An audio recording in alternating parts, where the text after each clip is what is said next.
স্যারের 1 বছর আগে স্যারের আরেকটা গাড়ি আমরা করে গেছিলাম। তো স্যার এই বছর এই গাড়িটা নতুন নিয়ে উনি আমাদেরকে ডেকেছেন যে এই গাড়িটা কোটিং করে দিয়ে যাওয়ার জন্য। এটাতেও আমি ভালো স্যাটিসফাইড হয়েছিলাম, তার জন্য ডাকা হয়েছিল।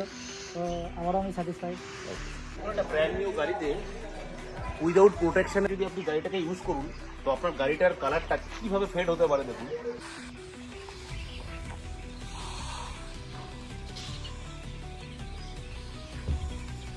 এটা জাস্ট একটা ব্র্যান্ড নিউ গাড়ি, কিন্তু গাড়িটাকে এই ব্ল্যাক কালার গাড়িটার মধ্যে যে ধুলোগুলো যেন বসেছে দেখুন, এই সোল মার্কসগুলো সামান্য কয়েকদিনের মধ্যেই, কারণ এই ধুলোগুলোর উপরে যখন আপনি গাড়িটাকে মুছবেন তখন এই ধরনের সোল মার্কসগুলো আসবে।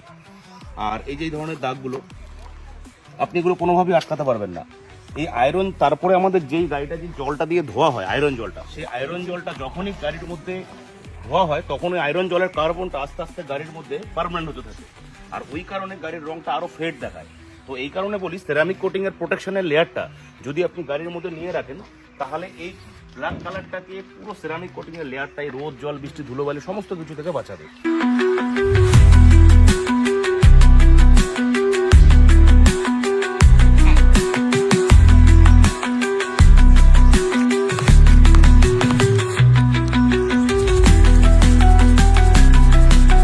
আপনি বলুন যে কি করলাম।